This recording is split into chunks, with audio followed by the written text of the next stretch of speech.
রাজধানীতে এখন আর ১০০ টাকায় স্থির থাকছে না সবজির দাম।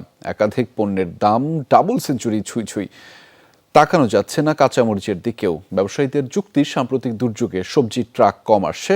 বন্যা দুর্গত এলাকায় অবশ্য দামে খুব বেশি হেরফের হয়নি। অন্যদিকে প্রতিনিয়ত সবজির উৎপাদন খরচ বাড়ায় বিপাকে উত্তরের চাষিরা। আরও জানাচ্ছেন সহকর্মীরা। সিলন ফ্যামিলি ব্লেন্ডের কড়ালিকার আর সতেজ স্বাদের পারফেক্ট ব্লেন্ডে স্বপ্নেরা মেলুক টানা। কয়েকদিন ধরে আমরা সবজির যেমন দাম দেখছি, এখন আমদানি সংকটের কারণে কয়েকটি সবজির দাম বেড়ে গিয়েছে।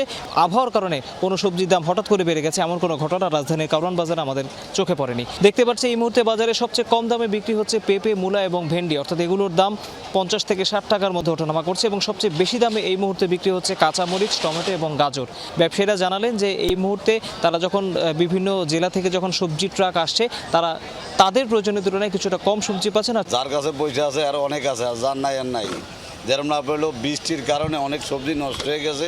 এই পরিপ্রেক্ষিতে যায় মানে আপনার সবজির দামটা তুলনামূলক অনেক বেশি। যারা মধ্যবিত্ত আমাদের মতো, তারা টমেটো যে কি জিনিস, এটা আপনার এই যে শসা কন, এই যে এত ইটটা গেল, যে কোনো ব্যক্তি, যে অনেক মানুষ বলতে পারে না যে সালাদ যে কি জিনিসটা, এটা কিন্তু ঈদের পর থেকে আসলে ভারতীয় পেঁয়াজের সরবরাহে কিছুটা টান পড়েছে, যার প্রভাব পড়েছে দেশীয় পেঁয়াজের বাজারে। কিন্তু এখন পর্যন্ত কিন্তু বড় পরিসরে দেশি পেঁয়াজ নষ্ট হবার খবর, জমিতে নষ্ট হয়ে গেছে এমন খবর আমরা পাইনি। ইন্ডিয়ান যদি পেঁয়াজ যদি আসে, অন্য অন্য রাষ্ট্রের যদি পেঁয়াজ আসে, তাহলে কমার সম্ভব আছে। এবারে আমরা বন্যা দুর্গত এলাকার খবর জানতে চলে যাচ্ছি মৌলভীবাজারে আমাদের সহকর্মী আফরোজ আহমেদের কাছে।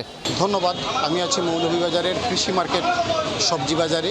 এই বাজারে এসে আমরা দেখলাম যে প্রায় প্রতিটি শাকসবজির দামই গেল এক মাসের ব্যবধানে 10 থেকে 30 টাকা কেজি প্রতি বেড়েছে। বন্যার কারণে অনেক শাকসবজি নষ্ট হয়েছে এবং আমদানি কম হচ্ছে। 1054 হেক্টর জমি নষ্ট হয়ে গিয়েছে কৃষি বিভাগের তথ্য মতে। আমদানি বর্তমানে খুবই কম, কারণে জিনিসের দাম বাড়ছে, মালগুলো আর কম, জায়গার দাম বেশি। বৃষ্টি বেশি থাকায় ফলন তো বেশি একটা আর না, অনেক দূর দূরান্ত মালাই পানি হয়নি কারণে তো মনে করেন মাল মিলে না, তো সাইরন্দে তো মালের শর্টকাট আছে, মাল আসে কম। স্থানীয় ভোক্তাদের অভিযোগ হচ্ছে এই জেলায় অধিকাংশ শাকসবজি আলু থেকে পটলই জেলার বাইরে থেকে আসে। আড়তে যে দাম থাকে ভোক্তা পর্যায়ে সেই দাম কয়েক গুণ বেড়ে যায়, অর্থাৎ মধ্যস্বত্বভোগী যারা আছেন তারা কিন্তু সেই দামটা বাড়ায়। আমরা কোনো সময় চলার মতন নাই, আমরা কষ্ট হয়, তারপরে তো আমরা চলতেইব খাইতেইব সাফার করে আমরা আর কি। আর যারা যে কৃষক, তারা তো মূল্যটা ঠিক মতো পায় না। এখন আমরা যাচ্ছি ঠাকুরগাঁওয়ের সহকর্মী পার্থসারথী দাসের কাছে। ধন্যবাদ।